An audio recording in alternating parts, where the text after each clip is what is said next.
नमस्कार, welcome welcome welcome. आज आपको एक ऐसे ही वीडियो पे ले जाने वाला हूँ जिसके लिए मुझको इनवाइट किया बैंकॉक में इंटरनेशनल फेडरेशन ऑफ फर्टिलिटी ने।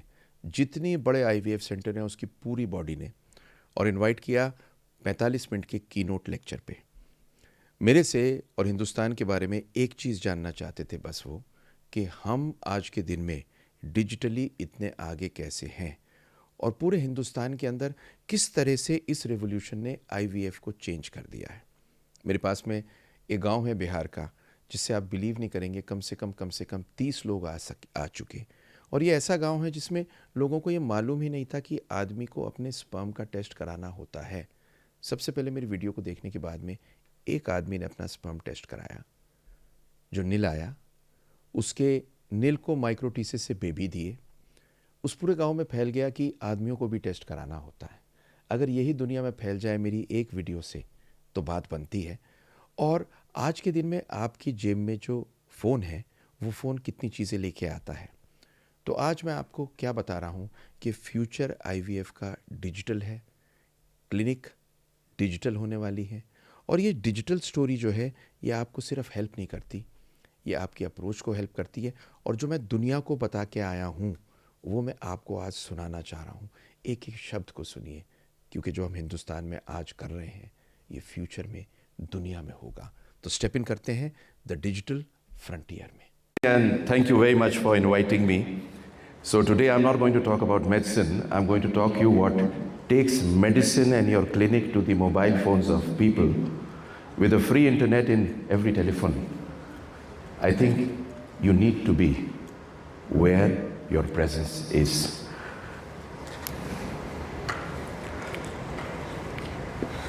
So I think it will make you uncomfortable, but the truth today is that the new fertility battlefield is not the laboratory, it's the screen. The patient doesn't come by your results, by your scientific papers, and it does not come by your expertise. It comes through a 60-second reel. You'll be surprised about this, but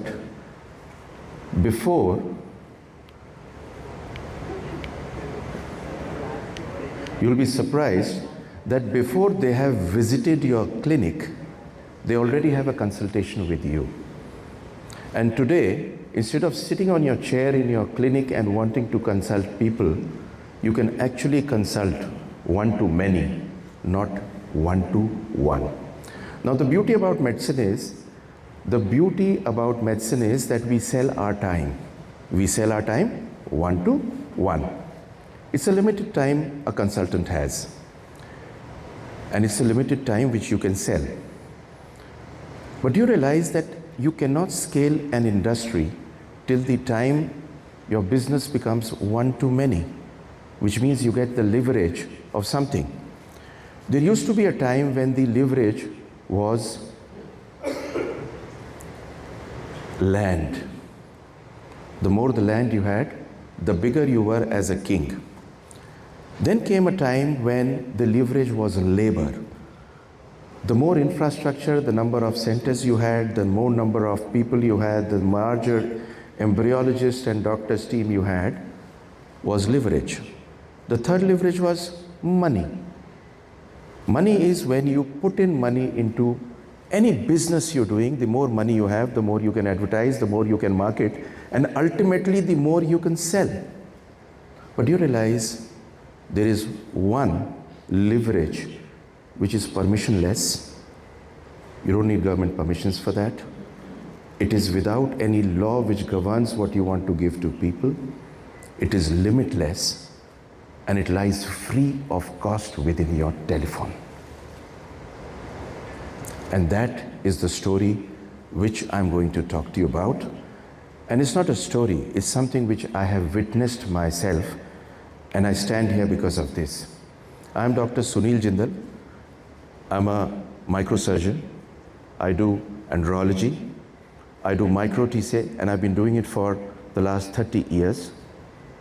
I mean, andrology, micro-TC for the last 20 years. In the last 5 years, what I witnessed and rediscovered is what I want to give to you.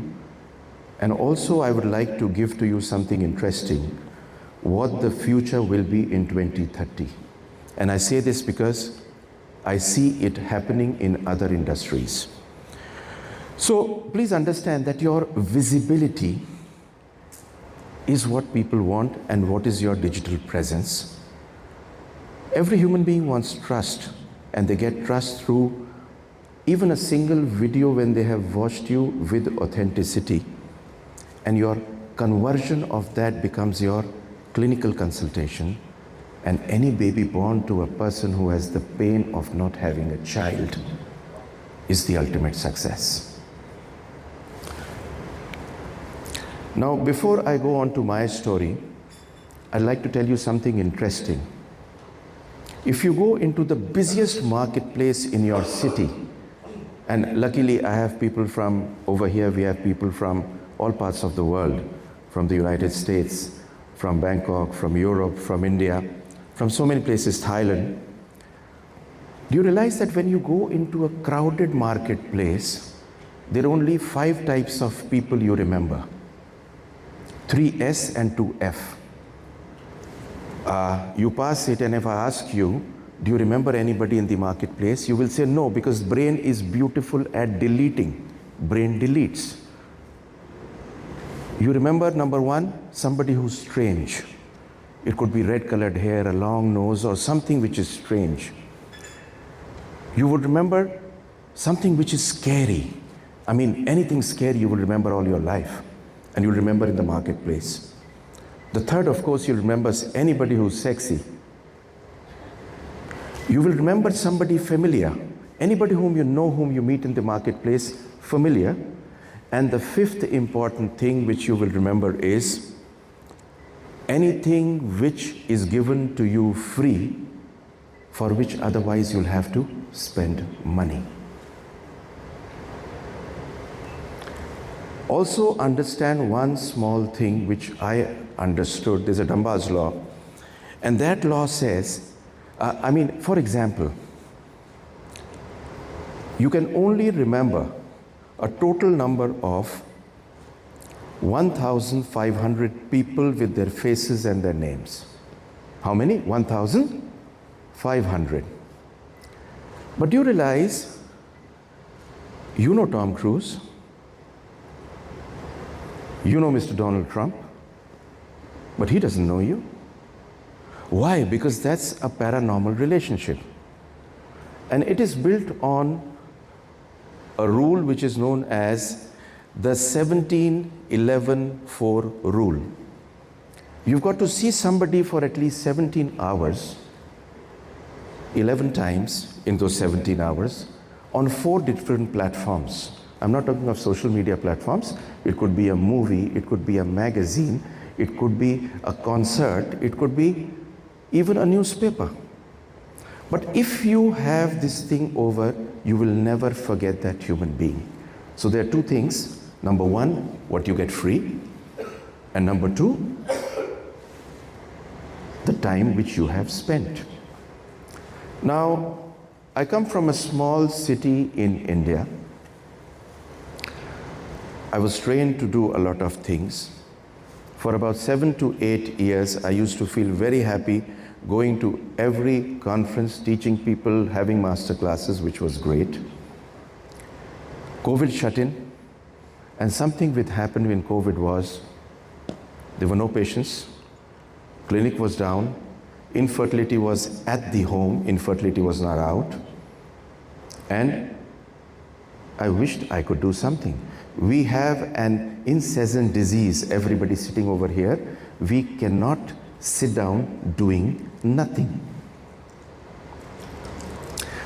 A very close friend of mine who was in Cleveland Clinic, Dr. Ashok Agarwal, I got a call from him. He said, why don't we start a body in which all Indian doctors and doctors from the US could get together and we could discuss medicine. Now that's very interesting for every doctor. So we started Global ART Forum, and we created this platform to go into webinars. But during this time, my son, who at that time was in the 8th standard, he said to me, why don't you start a YouTube channel? So I laughed at him. I said, what's a YouTube channel? He told me about PewDiePie. He told me about the crazy things on YouTube. I said, okay, let me start. So I put in all the videos which I had, uploaded them onto YouTube. Every webinar was recorded in Zoom. I used to put that up. I made videos about COVID. I put them up. But after posting 70 videos, I did not even have 1,000 subscribers. And I sat down in the evening and I told him, I'm leaving it. It's too much of hard work and it's nothing. He asked me a very simple question. A young boy at that time was in the 9th standard. He asked me, what are you doing it for? Are you doing it for likes or subscribes? Or probably to get a few patients? Or do you want to grow your practice? Or do you really think after working for 25, 30 years, there is something which you can give to people to help them and make their life better? I sat down that evening. I realized that I've got to change the way I actually think. I learned the YouTube algorithm. I always used to do photography. I learned videography. I learned sound editing. And I actually learned how to use this because I had all the time in the world.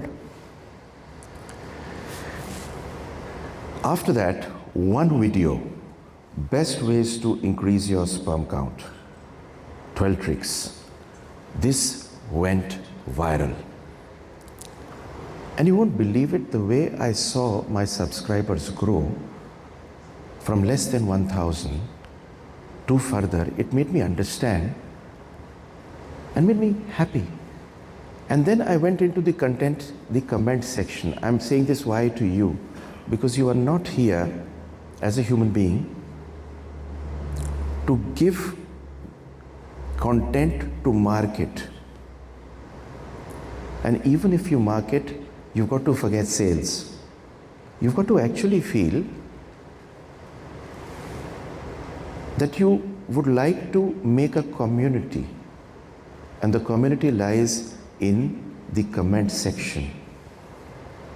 And the moment you realize that we run on communities, in my country, the biggest politician has a community. Every religious leader has a community. The Pope has a community. So the power lies in the community, and this is where community can be built. Now, after this happened, in the next 14 months, I got the silver play button. Silver play button is the silver plaque which you get at 100,000 subscribers. And the next 16 months, I got the golden play button. Now, golden play button, when I received it, I actually thought to myself that, wow, I've got it. Let me check how many people have it. And I realized that a total number of people who had a golden play button at that time was 30,000. And you know what I realized on top of that, more importantly? That I just went on to create content which was not for myself, it was for people whom I could help. Today, I stand at about 2.7 million. I'm talking only of YouTube, I'm not talking of Instagram. The total number of views which I have received till now is 606.9 million views, and the watch time is 11.7 million hours. I'm showing you this why? Because even you can do it. Just get what I mean to say. I don't show it because it's with pure humility I'm talking, because it's a very simple job which I thought I was doing without thinking what I was doing. So if you see the shots or the Instagram reels, I have numerous over 10 million views, and the maximum a single video has been viewed is 38 million. 38 million. Now, if I go into another story, a part of it is, when I started, I had no mic, I had no lights, I had just the honesty of recording on a 1+6 phone with the innate microphone of that, which was my first video. But the interesting thing was that today I get patients from 20 plus countries in a small city. 20 plus countries. But I'll bring in some uncomfortable truths for everybody now. The most scientific clinics are not the biggest brands. No patient is bothered about your expertise, about the quality and the equipment in your lab, about your success rate. This is uncomfortable, but this is true. But what they want to know is your authenticity and your presence. There's a beautiful video. In fact, the top video of Simon Sinek, if you've heard, on this thing, that platform, TEDx. And in that, he talks about something beautiful. People do not see the how, the what. They see the why you're doing what you're doing. It's not that I have the biggest equipment, I have the biggest lab. Are you really doing something because you want to be a part of the beautiful journey of these people to have a baby? Does your mission actually make you fulfilled by these people having a baby? That's what they want to know. The second important is that patient trust screens more than a stethoscope. Now I'm making a very funny statement as a doctor, and I always used to think the social media is something about 5 years back, no good. But today when I sit on it and I think about it, do you know what will happen about 5 years from now? We'll be media companies doing IVF. We will be media companies doing IVF. Why? I'll tell you now. 70% of the decisions of a patient to go for an IVF and to which clinic are normally made before the first visit. I don't know if you experience it in the United States, but this is what everybody who would be sitting in a country where the media is washed into will be seeing. Now, what happens when a patient does not have children? The first thing they do is go to Google. Now, when you go to Google, you do an initial research. So what does a clinic do? A clinic goes into their marketing team. The marketing team puts money into Google Ads.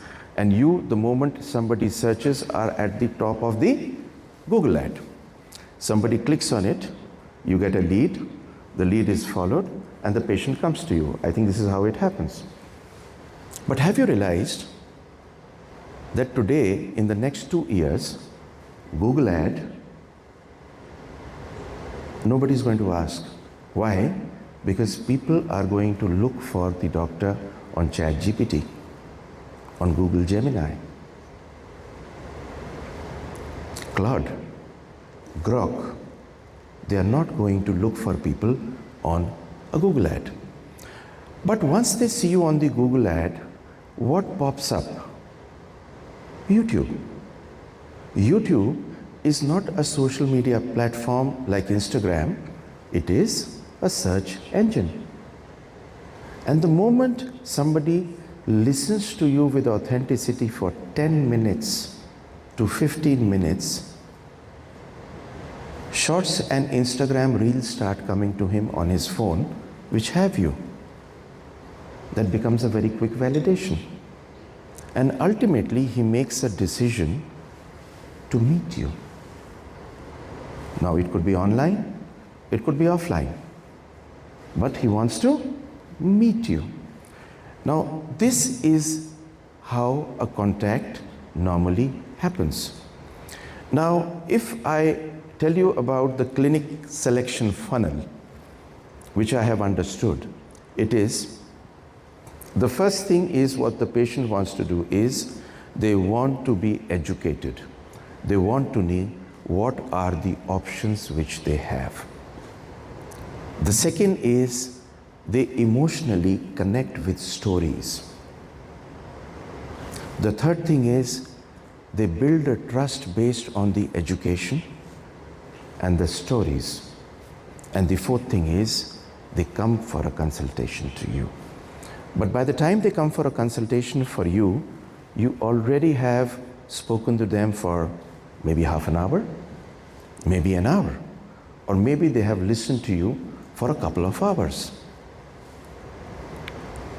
Now, social media actually becomes the new consultation room.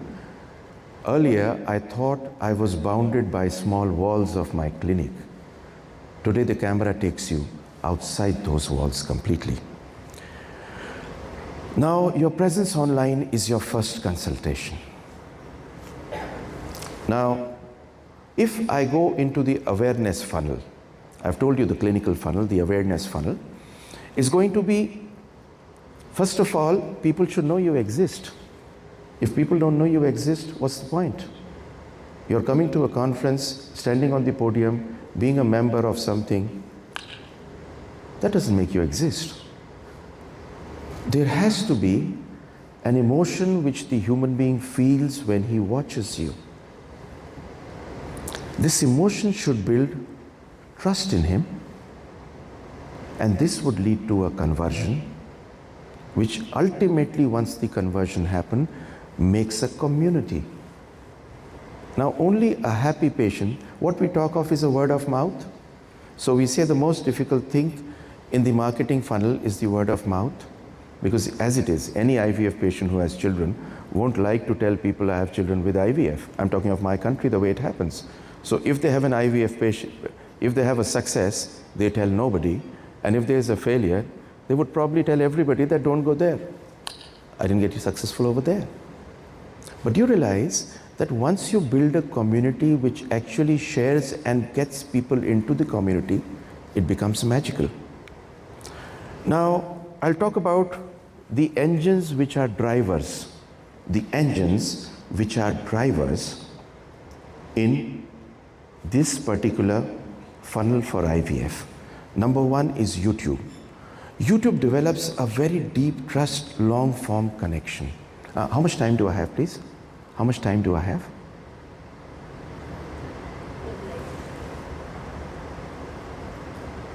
Okay, so it builds deep trust, long. Why? Because there are two types of content. One content is a sit-up content, Instagram shorts. You see them for 30 seconds, 15 seconds. But when you go into the long form content, there is somebody who's staying with you for 15 minutes. It could be a podcast, it could be an audio podcast, it could be on YouTube, it could be a long form video, anywhere present. LinkedIn is not seen by patients. So your presence on LinkedIn doesn't help. Twitter is not seen by patients. It does not help. But YouTube, in a long form, gives comprehensive education. And the most important thing is, there are two things which people want on LinkedIn: emotion and science. And both need to be perfect. You cannot overpromise and underdeliver.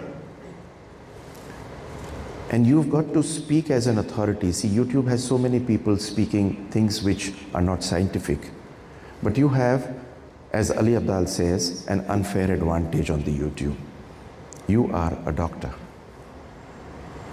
You are a human being who has authority to speak.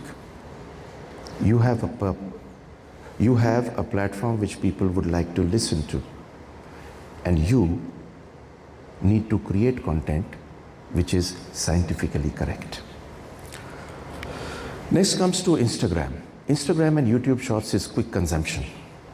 It's fast, immediate impact, viral, it could reach millions of views, and it's short story driven. I mean, do you realize on your phone, if you watch a particular type of videos, only those type of videos come to you. So if somebody stops on your video a couple of times, you are going to be in their mind and in their phone. And the third important thing is podcasts. Now, podcasting is the most authoritative building. Why? Because it brings in an expert positioning, it brings in a relationship building which comes from a long-term trust. So the three platforms, if you look at, is the Instagram, the YouTube, and the podcasting. Now, the interesting thing is, one core idea can go into the YouTube, it can go into Instagram, it can go into a podcasting, and it can be made into a blog. So one idea on multiple platforms has maximum impact. Now the question is, which all of us say, we don't have time. So the answer to this is very simple. You've got to fall in love with this. If you fall in love with this, you get time. And the interesting thing is that content can be multiplied across platforms. I'll tell you an example. I'll tell you further on an example about it. Now, before I started this, there was zero visibility outside my clinic and people I knew. There was local reach. Okay, very few patients would come from around.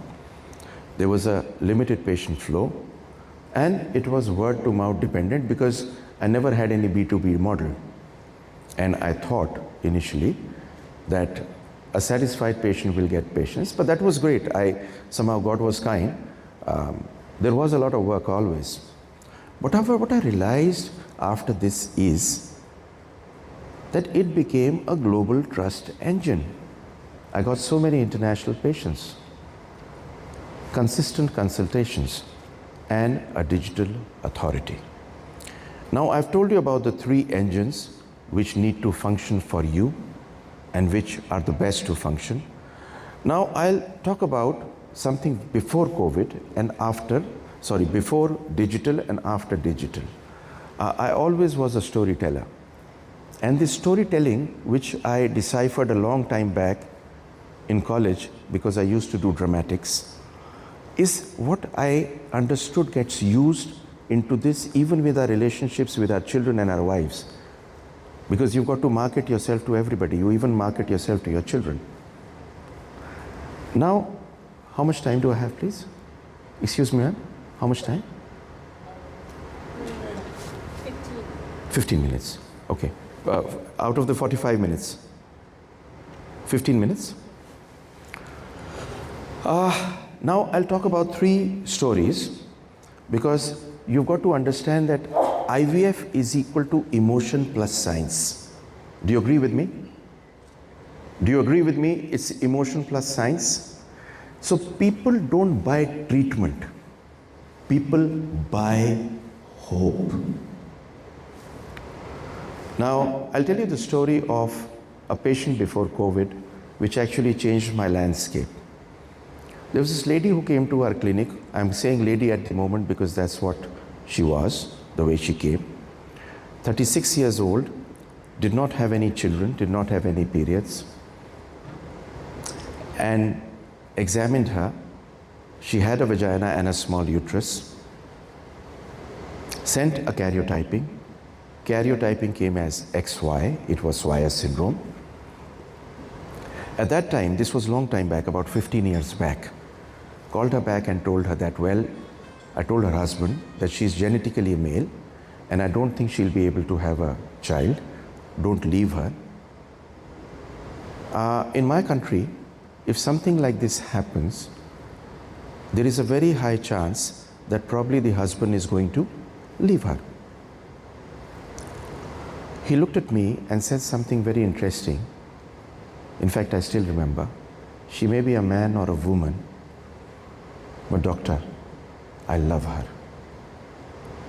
When she dresses up in the evening and puts sindoor, sindoor is a red thing which a married woman places in my country.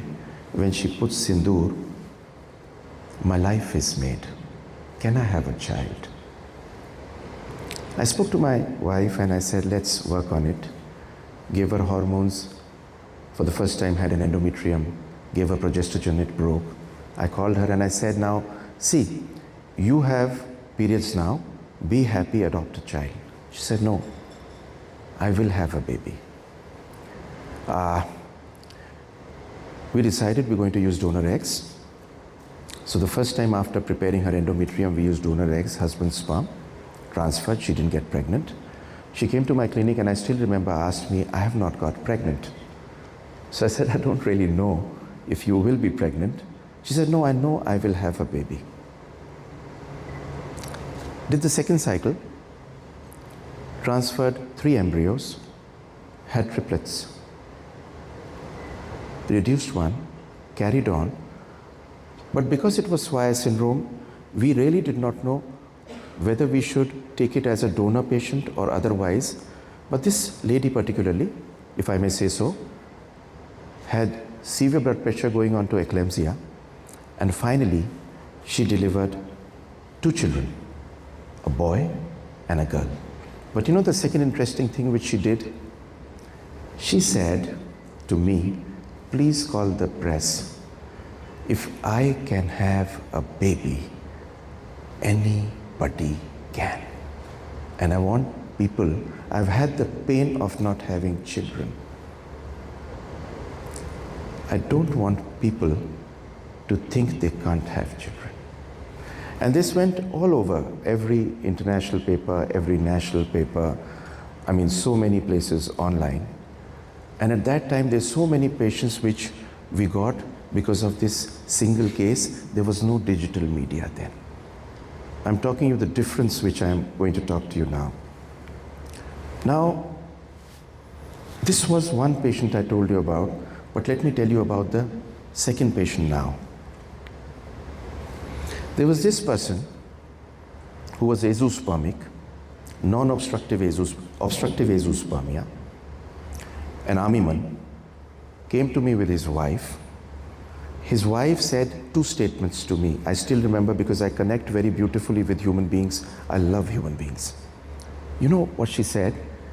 She said when he came to know he's azoospermic, he said to me, you can remarry because I can't give you a child.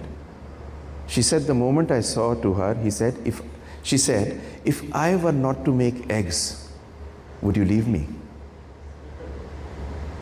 They came to me, we did their PISA, did a MISA, did their ICSI, they got pregnant, had the first child. He came to me and he said, can you do me a favor? I said, what? I've gone through the pain of azoospermia and not having children. Can you please bring me on video? I want to tell the world my story. And after he had 1 child, he said, I want a couple of more children. So we did the second time. They had twins, now they have 3 children. He went onto the camera for a podcast with me. He went onto the camera for a video to me. And you won't believe it, that single video, I don't even know the number of patients which that video got to me. Because the reason why that video was made was not to get patients. I mean, if you see that video, you will get it. It was because primarily that man wanted to tell people, if you are azoospermic, you still can have children. Now, it's the story of authenticity. Your face, your voice, your truth. And patients don't want perfection. They want the real human who understands their pain and can guide them through it. Now I'll tell you the story formula which I use. It's a very simple story formula. It's you've got to identify the problem and the pain that people have. That pain is something because of which they struggle. The problem is they don't have a child. The pain is because of which they struggle. To give them a possibility that this pain can get over, give them a proof for it, and giving them a path through which this pain can be over is a story. And this is a story which every movie has. I mean, you see any movie, it is the same storyline. What does a human being search in a movie? When you go to a movie and you say it was wonderful, you somehow identify yourself in that movie. Similarly, anybody who has this pain would identify themselves. Now, why does a patient share your video? He shares your video because there is somewhere that vulnerability of the human being is there, not the expertise particularly. It is relatable. What I realized is you don't have to speak medical jargon. You've got to speak the language of the patient. It is useful because it actually answers his real question, which a consult has not answered. And it is safe because it's a judgment-free space which he's in a fear of. Now, digital IVF is equal to global IVF. If you're not digital, you're geographically dead. And why I say it is,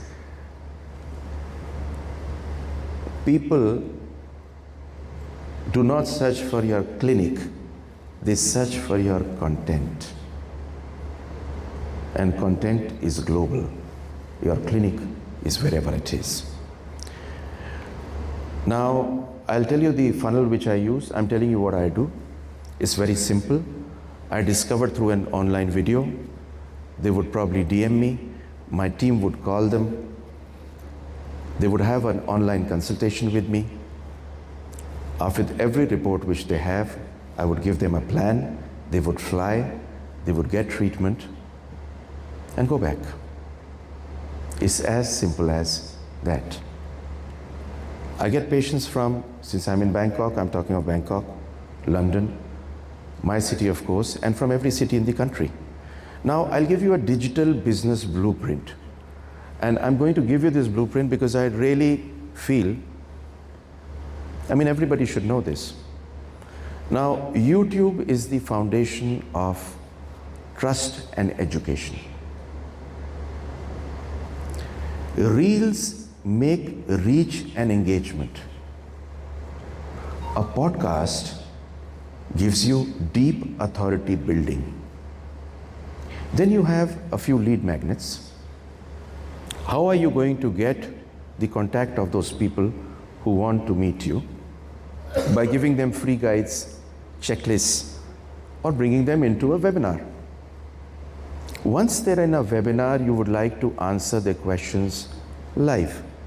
Now, every Friday or every Saturday is a day which is fixed. I go live. I go live across 5 platforms simultaneously.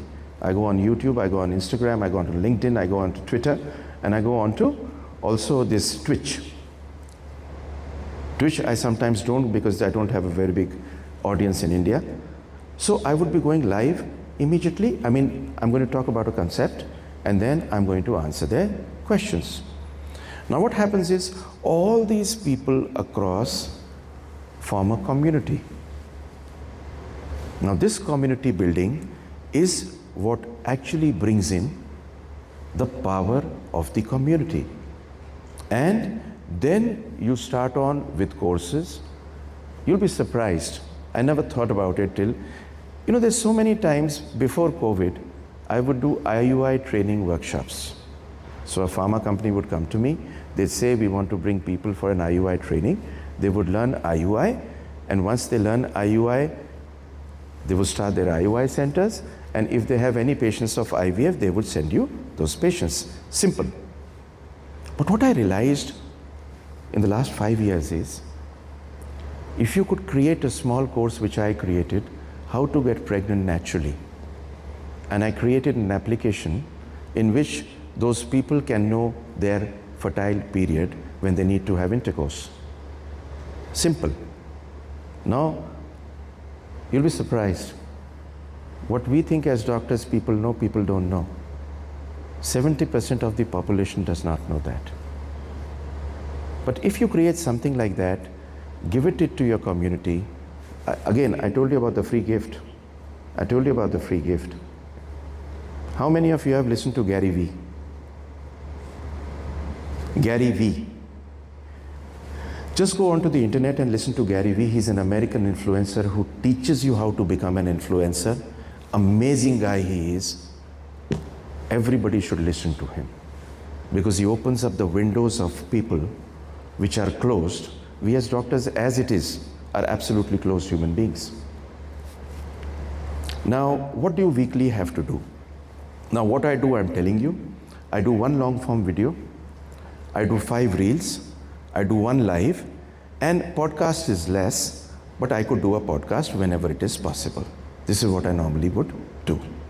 Now, what is the team structure which you normally would have?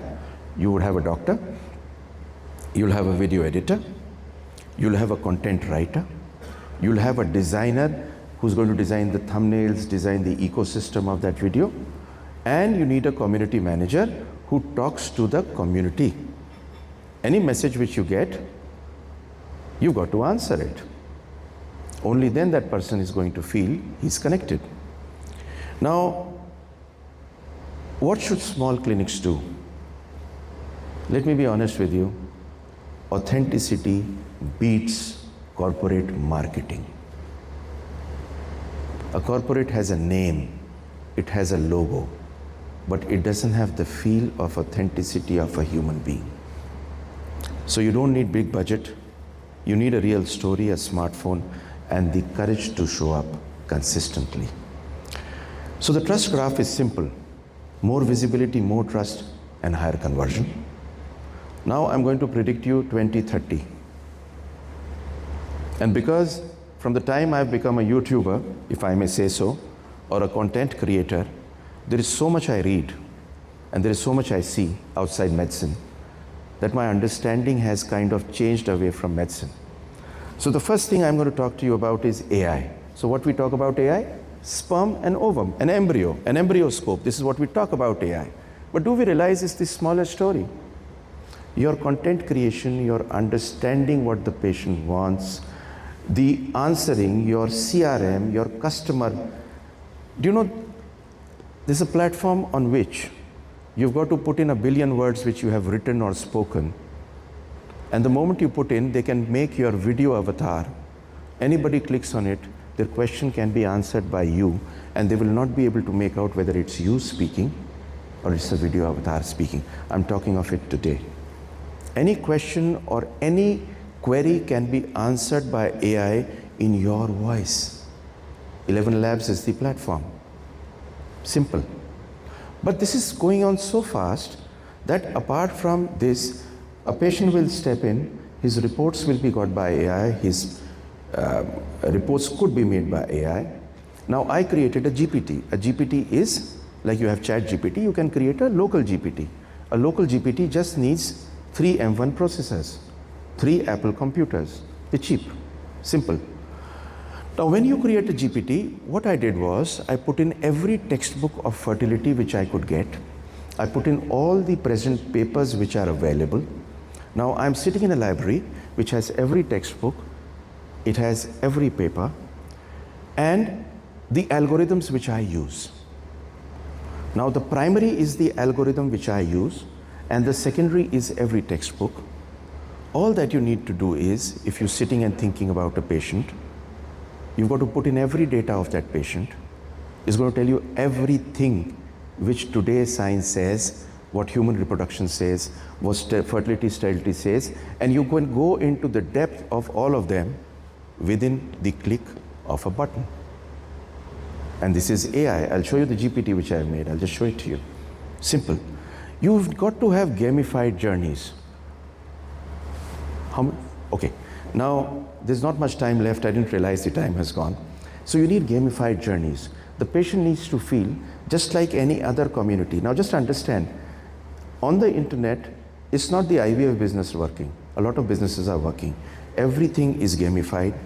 You've got to give personalized IVF. You've got to create an ecosystem. An ecosystem means your physical system with your digital system. And the clinic in the future is going to be half lab, half digital studio, with an ecosystem of, just get what I mean, of AI at every place.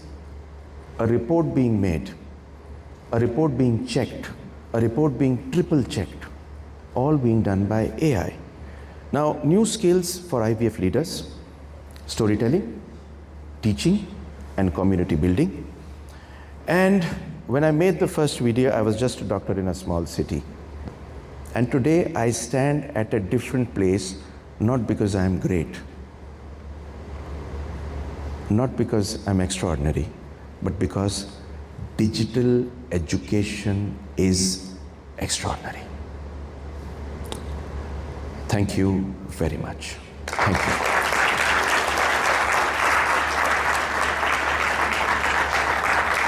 Thank you very much, Dr. Sanam for sharing those valuable insights. We have about 10 minutes for Q&A. Does anyone have any question before we move?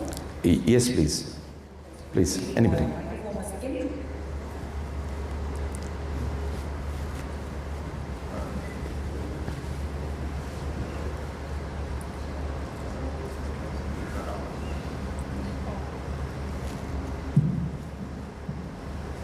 Hello.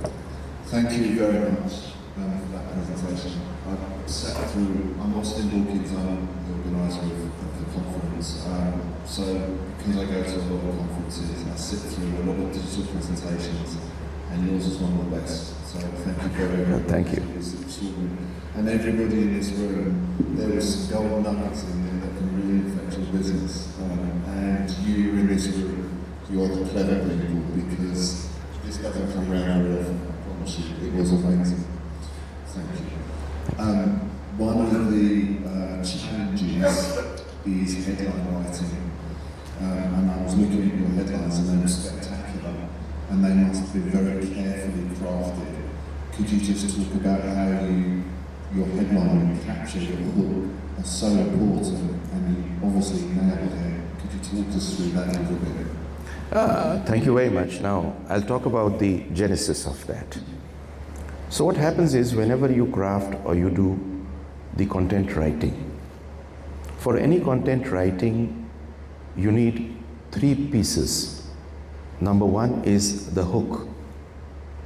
So the hook is anything which will make you interested to listen to what is there further on. Like, for example, and now it started coming naturally to me, so I don't even have to think about it. So now at the moment, if I'm sitting over here and I speak about you, my hook would be, it's great to be in a conference where the organizer of the conference sits on the front chair and asks the most important question, you know why? Now this is the hook. Now the body has to be something which gives a message to people which is useful to them, because if the hook brings you into content which is not commensurate and the same, people will leave you and not take your next hook. So it's got to be something which you talk about in the hook. And the third thing is CTA. You've got to have a call to action. If you don't have a call to action, the loop doesn't get completed. And the second important thing is, what I realized is, in content creation, the story is not about you. The story is about you. You are not great. People listening to you are great. It's not about me. It's about the pain which you feel. And if you can connect science with it, that emotion plus science becomes magical. Have you listened to Andrew Huberman? Andrew Huberman is a YouTuber. He's a Stanford professor of neurology. 6.5 million. I follow him. If you listen to Andrew Huberman and you listen to his podcasts, they are amazing, deep authority.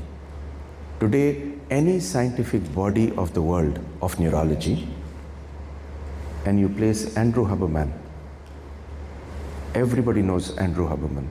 Nobody would know the chief of neurology of the American Society, of the European Society, of the Indian Society, of any society. So this is the story, and thank you very much for asking me that question. A hook is very important. And what I also realized is, in your presentation, medical presentation, you've got to divide it into sections. You divide it into not even sections but odd sections. See, if you say, I'll tell you 4 tricks about how to retrieve ova in patients, and if you say, let me tell you 7 tricks about ovum retrieval, where you get stuck. There's a difference. You'd like to listen to 7 than listening to 4. 1. Number 2, If you craft every section into a hook, body and CTA, people won't leave you. And if you in the beginning, on the second point, leave an open loop. By open loop I mean simple. I have come to Bangkok to the conference, and in this conference of the International Fertility Forum, there is something very interesting I found, because of which I know I will grow my business, but I'm going to tell you in the end that nugget which I got. So I've left an open loop at the second point. The brain of the human being is waiting for the last point. So the attention will not go away on the third, fourth, fifth, sixth point. You leave an open loop. I mean, that's what I think. Thank you very much. One last question, please. Yeah, I have a question. So we're in the IVF business. They're physicians. They're companies running. Patient really go for physicians, but as our institution, how do you guys run an institution run versus physician? How do you control focus on being an institution run? Now, it's a fantastic question, because in the morning I was talking about it and was opening up the algorithm the way it is. Today, if you want to make a brand, you've got to first make a personal brand, because people connect with humans, not with companies. Elon Musk is a personal brand. He opens up 7 companies. Each company is a personal brand. Steve Jobs is no more, but he is a bigger personal brand than even Apple. And his passion for design and technology created the Apple, which thinks different. And if you just understand, you look at Nike. Nike as a position does not sell shoes. Nike talks about the beautiful achievements of sportsmanship and excellence, which is the deeper feeling of every human being to excel. So what happens is, in branding, branding is not about your logo. It's not about your tagline. It's not about the color combination. Branding is the feeling which the human being gets when he thinks about you. So when it comes to an IVF clinic, there are 2 options you have. The first option is that you have a personal brand. The person who is the main leader, if he's interested in content creation, if he can go through it, it is the best, and he won't leave the company. Because if he leaves the company, the story will change. So he should be the person who should drive this, and you should have different people talking about different things on the platforms of that company. That's the easiest thing to do. And in fact, that's the thing which should be done, which everybody does. You'd realize a lot of people who are top CEOs of companies have started coming in for podcasts, because they actually want to bring themselves in front of people. Now, the second thing which comes is, you have a company and you think you don't want to personal brand it, you want to brand the company.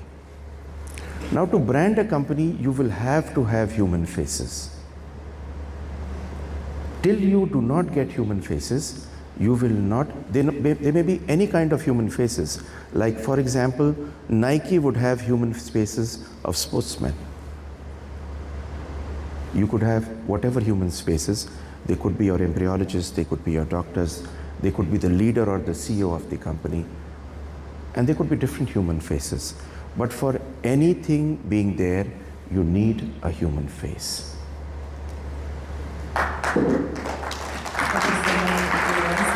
Thank you.